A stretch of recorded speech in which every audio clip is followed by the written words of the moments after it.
Íslandi hinn lifandi menningararfur Hríseyjar sögur, tímalaus uppspretta fróðleiks og skemmtunar, sögur af öðrum Íslendingum, Íslendingasögur, Hríseyingasögur, sögur úr Hrísey.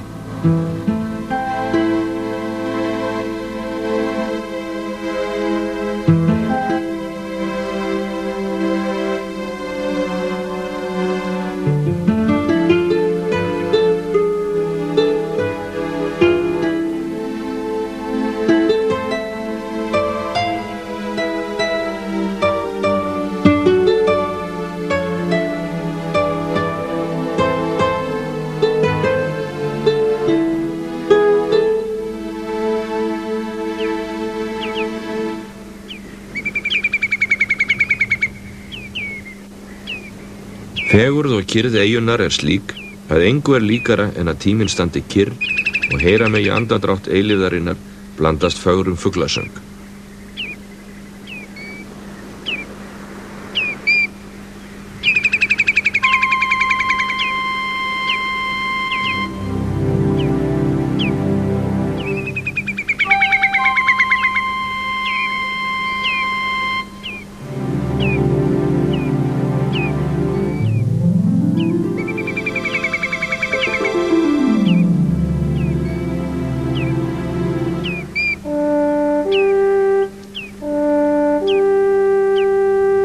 Þótt Hrísey liggi fjarri darraðadansi heimsins og íbúar hennar skipti sér lítt af ófrið og átökum í veröldinni, kom sá tími að friður eyjunnar var rofinn. Síðari heimsstyrjöldin kom til Íslands þegar Bretar hertóku landið 1940 og að sjálfsögðu kom stríði líka til Hríseyjar. Yfirmaður bresku hersveitarinnar, Mr. Gossett, hertók bjarg hússkólastýrunnar í Hrísey til eigin afnota, en skömmu síðar kviknaði í því út frá oljufýringu. Alda Halldórsdóttir, ein yngismegi eyjunnar á þessum árum, segir að allt hafi brunnið nema einn hlutur. Hann fekk vínsendingu fyrir viku og það var upp í herbygginu hans. Og svo brann auðvitað en kassinn datt niður í kjallara í bakkarið og það var fullt af vatni og það bjargaðist inni.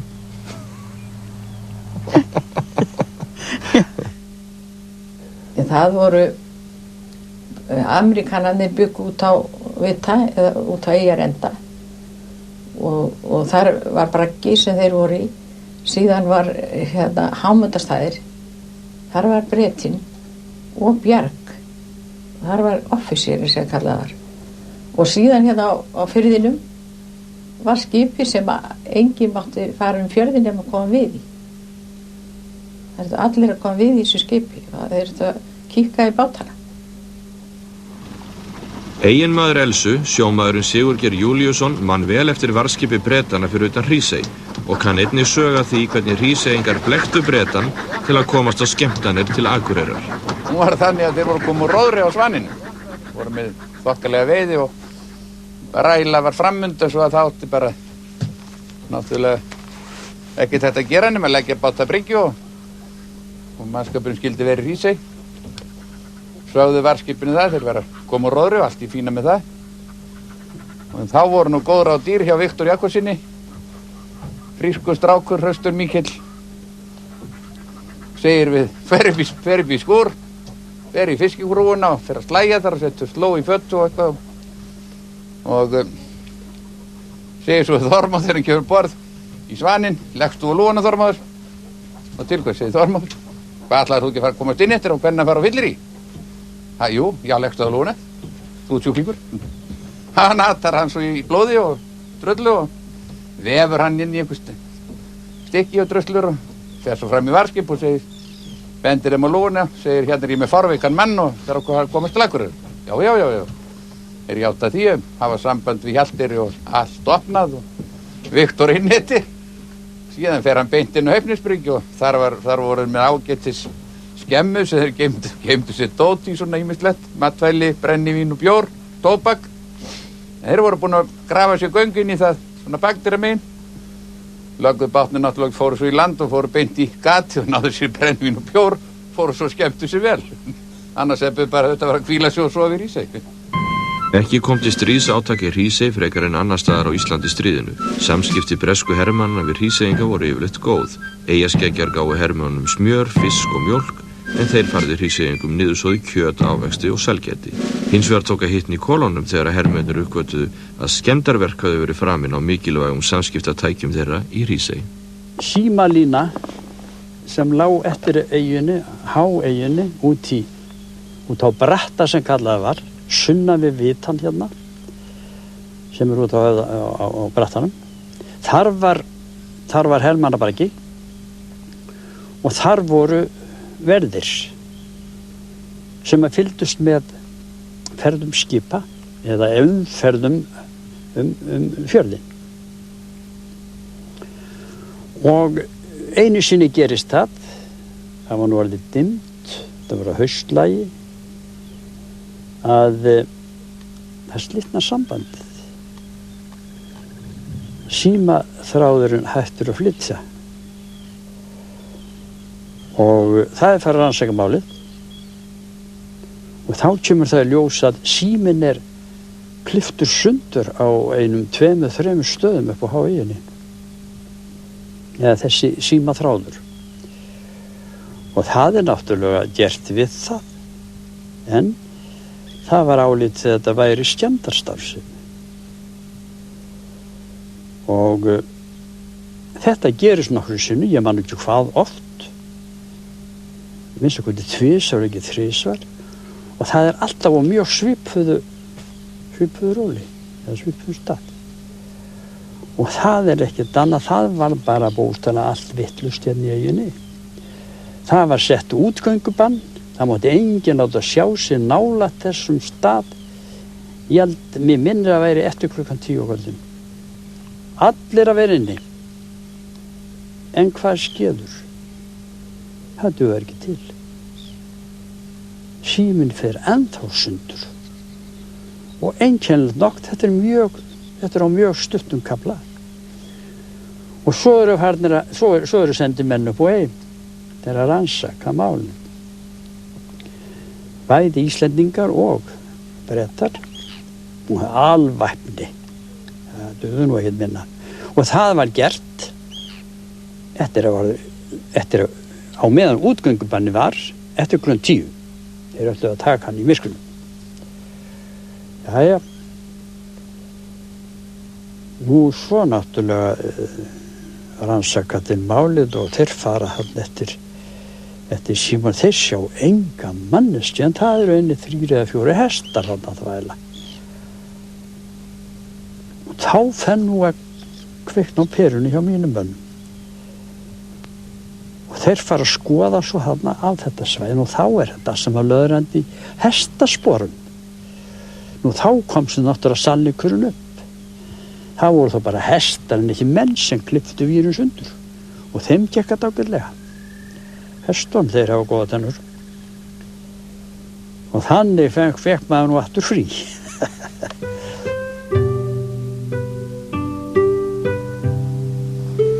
Þetta hús heitir Akur. Upphaflega stóð það á allt öðrum stað og húsið hét alls ekki Akur. Þetta nefnilega fyrsti barnaskólinn í Hrísey og húsið stóð þar sem að kaupfélagsverslunin nú til húsa. Skólahúsið sem hér sést til hægri var ekki stórt, aðeins 1 herbyggi. Kennt var í einum barnabekk þar sem nemendurnir voru á ýmsum aldri. Einnig var kvöldskóli unglinga og ungs fólks tíma. Á þessum tíma tíðkuðu skammarkrókar í skólum landsins, einnig í Hrísey. Það var ofn í einu herbergjum á skólanum, þetta hita nú upp, og þar var kallað skammarkrókar. Maður var að standa þar í horninu við hérna ofnin og snúa andlitin að öllum nemendunum. Og svo voru það að benda á mann. Og allt þetta því, heldur að hafa verið gaman. Þetta var afskaplega mikið refsing. En mjög, hún var náttúrulega, ég skulum segja sanngjörn, hafi maður gert eitthvað af sér. En í þetta skipti var ég alveg saklaus. Alveg.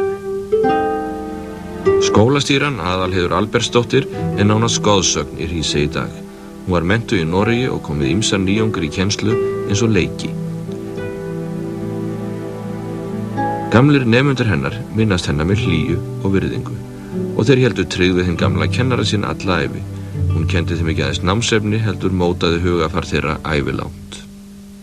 Ég held að sjóða að segja það að heiðarleiki hann var mjög ríkur í henni og gera aldrei eða segja það sem ekki gat staðið við.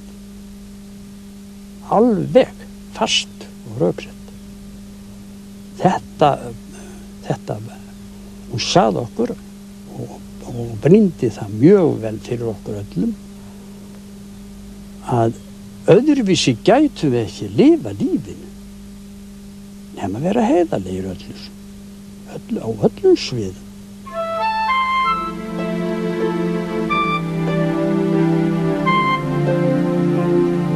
Á síðkvöldum segja Hríseyingar gjarna sögur af öðrum Hríseyingum. Sumir eru horfnir, aðrir búa hér enn í eyjunni.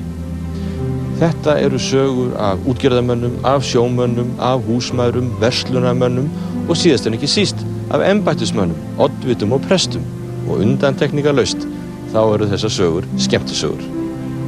Einn eftirminnilegra embættismanna Hríseyjar var fyrrum oddviti eyjunnar Þorsteinn Valdimarsson. Hann sinnti ýmsum trúnaðarstörfum og var meðal annars símstöðvarstjóri eyjunnar. Þorsteinn var lífskátur maður og glaður á góðri stundu. Til eru margar sögur af Þorsteini eða Steina Valdin sem var alltaf kallaður og ófáar í tengslum við vin hans Ragnar Fjalar sem lengi var sóknarprestur í Hrísey. Dóttir Steina, Valdís, segir gjarna sögur af föður sínum. Þeir eru að koma frá Akureyri, pabbi og Fjalar og þetta var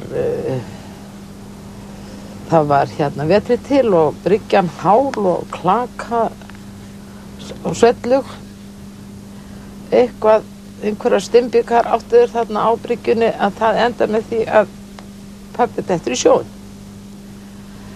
Það var niðan myrkur þarna, ekki raflýst en Hilmar sá þetta ferjumaðurinn þegar hann fór og hann sigldi sig svona út fyrir borðstokkinn og náði í öxlinn á honum og dró hann í land og hatturinn kom eftir, hann náði hann líka. Það var nú farið með kauða heim báða tvo og ég stödd hérna sem gestkomandi þegar hann kemur svona sjóblótur heim. Hann drifinn hann í rúm og klæddur þær í prjónabrók og prjónaskyrtu og settur hann 2 dúnsengur. Hann skál svo mikið. En hann lá nú ekki lengi undir þeim að hann kom alltaf fram til að segja okkur söguna. Inn í rúm afturgóði hittaði þér, það var alveg sama. Hann kom að hæla hann á okkur aftur. Svona gekk það alveg langt fram eftir nóttu. Þetta fannst honum voðalega merkilegt, greinilega, að hafa dottið henni í sjóinn og verið bjargað. Þótt Steina Vald hafa þótt merkilegt að hafa dottið í höfnina og vera bjargað, þóttu honum enn merkilegra þegar hann fékk að fljúga flugvél í fyrsta og eina skiptið á ævinni. Og hann var inn á KEA, oftast eins og oft vildi við nú verða, og hérna hittir þar þjón á Reykjavík sem voru í sumarfríi. Og hann talaði nú við allt fólk, alveg sama hvað það var. Og þeir komast að því og hún langar afskaplega mikið til að stýra flugvél. Þeir gera sér hægt hönd og leigja litla flugvél, fara með henni í flugvélina og lét hann fékk að fljúga hérna yfir Hrísey. Svo kom hann heim og kom heim til mín og segir, sáðu ekki flugvélina sem var þann fyrir ofanu í dag? Jú, sáum hana. Það var ég, sagði hann. Ég var að stýra. Og svo fyrst hröpuðum við upp, svo hröpuðum við niður. Því hún lét eitthvað illa. Flugvélina undir hans stjórn.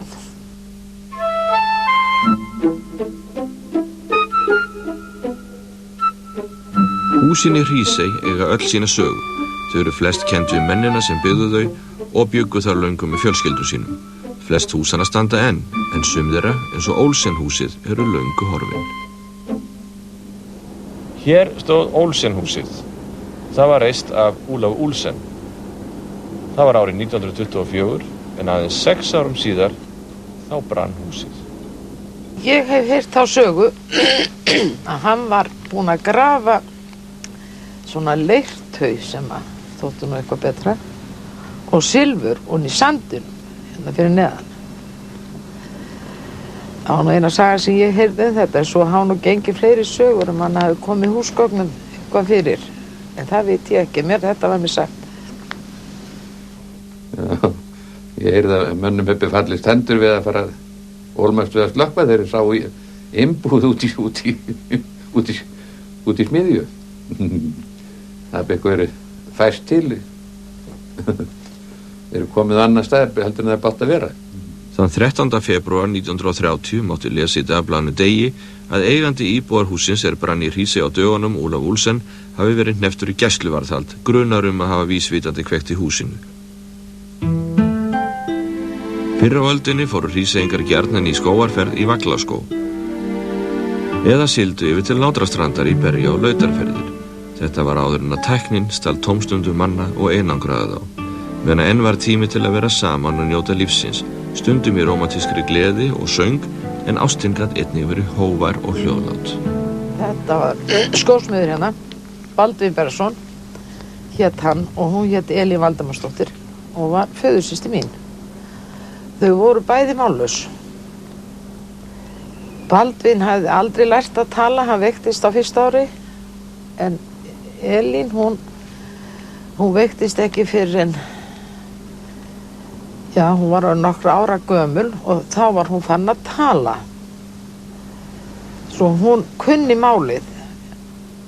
Þau töluðu saman náttúrulega fingramál og allir við Balda, en Elín talaði og skildi varamál. En hún var svo persónasöm, hún heyrði náttúrulega ekki hvað hún sagði. Að allt sem, það var svona aldrei hávart og eins og hún væri að hvísla. Þau áttu 2 börn og mér var sagt það að þegar börnin voru lítil og náttúrulega gráta börn, þá heyrði hún það ekki en hann skynjaði bylgjur. Og það var nóg til dæmis, hann var með skósmíðaverkstæði hérna í húsinu sínu, niðri, kjallara, eða neðri hæð. Og það var nóg að fara inn í stofuna og stappa nefnir fætinu þegar var að kalla inn í mat eða kaffi, þá heyrði hann bylgjuna líka.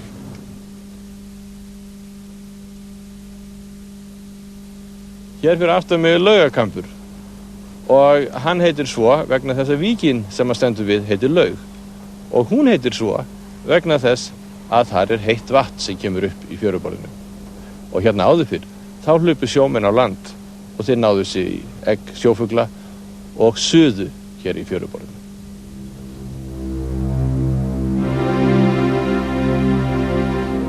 Náttúruöflin eru sterk í Hrísey.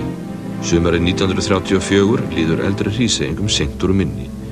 Þá riðu miklir jarðskjálftar yfir eyjuna allt sumarið, en þó var sá fyrsti sínu mestur og jafna kendur við upptök sín við kauptúnið handan sundsins og nefndur Dalvíkurskjálftinn, einn sá harðasti sem komið hefur á Íslandi á þessari öld. Þessi skjálfti setti mark sitt á Hríseyinga og mótaði jafnvel lífsvenjur þeirra upp frá því.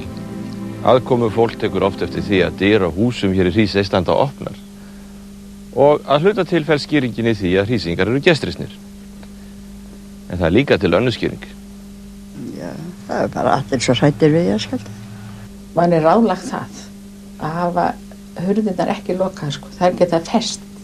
Við lágum allir úti, fórum ekkert inn, sváum ekki inn í fleiri, já það sjást einar 3 vikur sem allir voru í tjaldi. Á Dalvík og í Hrísey urðu 200 manns húsnæðislausir. Skip úti fyrir Eyjafirði lenti í sjávarháska. Í fjöllum mynduðust jarðsprungur og skriður hlupinu hlíðar.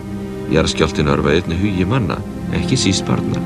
Fyrsta sem mér datt í hug þegar ég heyrði þessi læti og bögagang, að nú væri ljótukælinn að koma upp úr jörðinni. Því það gekk svo mikið á fannst mér. Þetta nötraði allt og skarp. Og gerði það allt sumarið. En veðrið var alveg meiri hátt að góða. Það var alltaf logn og gott veður. Þess vegna detti mér alltaf í hug þegar komur svona tímabil og logn og gott veður nú þegar koma jarðskjálfti. Þetta situr eitthvað í mann. Þetta er Þorsteinshús, byggt aldamótin af Þorsteini Jörundssyni. Dóttir Þorsteins, Elín Björg, ólst hér upp og tók við húsinu hún giftist manni sínum, Filippusi Þorvaldssyni. Þegar jarðskjálftinn reið yfir Hrísey í júní 1934 var Elín Björg stödd í stofunni í húsinu. Allt fór á stað, ofnarnir rundu og allt var svart og sóti og það gekk mikið á. Í húsinu heima minnstakosti. Það stendur á hól sem heitir Smiðjuhóll og syngur oft í hólnum og það hristist og brotnaði óðurlega mikið heima. Sérstaklega manni, þetta ofnunum. Það var stór kolefni í dagstofunni og annar í svefnbergi, pappa og memmu og hatturinn af þeim ofni fór upp í rúm og allt eftir þessu sko. Ég var staddur upp í gamla húsinu, gamla Systaberghúsinu og voru þar ásamt náttúrulega mínu systkinum og foreldrum og vorum ætlum að byrja að borða hádegismat og þá byrjar þetta allt að skjálfa og hendist allt að borðinu. Við náttúrulega þjóttum út skítrædd og hlaupum með fyrir gamla hús og við verðum eitthvað svona svipar á ferðinni, ég og Reit Hreinsson, við vorum nú leikfélagir og ég man bara eftir að skostinu kom niður á milli okkar og það var bara svona feti sem að reddaði því að maður varði ekki undir annar hvor okkar, ég man ekki hvor. Gamla skemman hans Olsens, sem hér sést fremst til vinstri, kom nú í góðar þarfir. Fólkið fékk að sofa í skemminnas Olsens og ég mændi því þegar þetta var það þéttið, þetta var þessi síldartunna ef einhver þetta snúa sér, þá eru það allir að snúa sér. Það var það þétt á gólfinu, þannig í skemminni. Vetrarkuldar geta oft verið miklar á Norðurlandi. Árið 1918, frostaveturinn mikla, lagði stóran hluta Eyjafjarðar. Þá var þetta ganga milli eyju og lands. Elín Björg Þorsteinsdóttir var 8 ára þennan vetur og man glöggt eftir því þegar hafið varð að gangfærri íshellu milli Hríseyjar og lands. Ég fór aldrei út á ísinn. Ég sé þetta bara fyrir mig eins og einhverja hvíta veröld, hringinn í kring. Elín Björg kann sög að því þegar foreldrar hennar, Þorsteinn Jörundsson og Lára Kristjana Guðmundsdóttir, urðu uppskroppa með hey og nýttu sér ísinn sem samgönguleið. Og Vilhjálmur brá við skjótt og þeir voru svo miklu mátar, pabbi og hann. Og sendi bara lest, hestalest yfir. Og ég man eftir hestunum heim á hlaði. Og þar á meðal stórum hesti sem faðir minn hafði átt einhvern tímann áður þegar hann bjó á jörðinni. Stór rauður hestur, kallað stóri rauður, feitur og stór. Ég man eftir honum. En mennirnir komu ekki heim, þeir vildu hraða sér tilbaka. Þetta var á endan með einhver glæfra för, þeir rétt náðu landi aftur.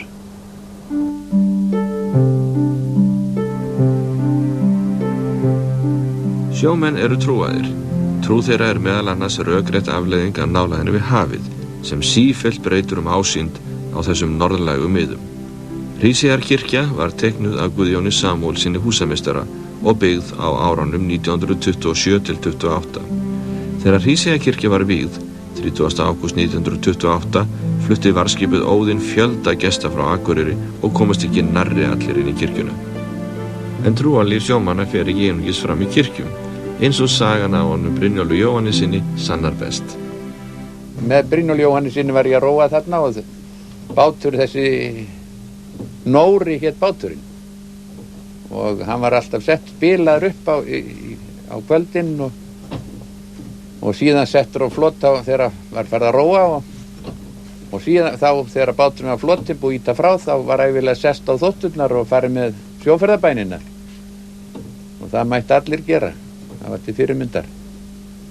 En svo var með honum eins og gamall maður og þá heyrðist til hans, byrjar hann á anskotast tökunni. Sigurgeir var sjómaður á nýbyggðum bátur frá Hrísey, Auðunni, í apríl 1963.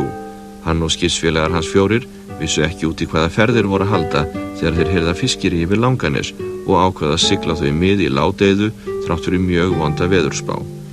Borð voru eigendur bátsins, skipstjórinn Kristinn Jakobsson og mótoristinn Garðar Sigurpálsson, sem kallar þennan túr sína eftirminnilegustu sjóferð.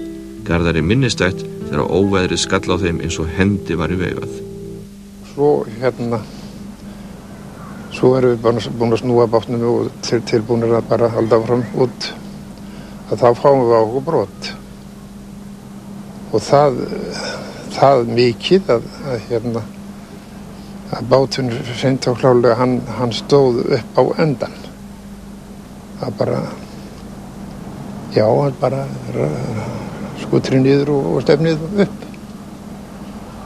Og við vorum með 5 trossur, 2 trossur í lestinni og 3 trossur á dekkinu. Eina trossi sín hvorum megin og eina á raskatinu. Og svo fáum við þennan sjó á okkur og við erum að spekulera hvað við erum að gera og við setjum nú fyrst á fulla ferð til að reyna að keyra hann upp úr þessu. En þá segir Kristinn að við skulum bara kúpla sundur og sjá hvert hann lagast ekki og hvert hann réttir sig ekki. Og svo var líka vissum við ekki annað heldur en gæti verið að væri eitthvað net honum komið út og þá var náttúrulega hætta að við fengjum því í skrúfuna. Svoleiðis að þetta var náttúrulega hárrétt ákvörðun hjá honum að bara að láta hann eiga við þetta sjálfur að rétta sig. Og svo þegar að þetta nú af staði þá að við minnum þá stökkum við Sigurgeir út á dekk og reynum að geta hvað væri mikið komið út á netum. Það var nú sem betur fer ekki mikið, það líklega verið komið hálft net út sem við náttúrulega töfluðustum inn og eftir það að það var komið inn þá var hægt að hópla saman og fara að halda upp í. Garðar og félagar komust lást í Kópaskers eftir hálfan annan sólarhring í kolbrjáluðu veðri á yfirísum bát, sambandslausir við umheiminn með öll tækjum borð og lagi gengin. Þeir voru að mörgum taldir af þegar þeir náðu höfn. En hvað fór gegnum hugi þeirra félaga í þessum sjávarháska? Ég veit svo sem ekki hvað menn hugsuðu. Ég segi það eins og ég bað sjálfur, en ég veit ekki hvað hinnir hafa gert. Það hefur þá farið fram í þeirra eigin hugskoti. Ég hef náttúrulega mörgum svona hrjúfum manninu kynst, svona sem bölvandi og ragnandi og þótt verið eitthvað voðastór kall. En ef hann hefur lent í einhverju svona sjávarháskaði einhverju þá biður hann Guð að hjálpa sér. Og ef verður lítill kall.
Þessi þáttur var styrktur af Menningarsjóði útvarpsstöðva.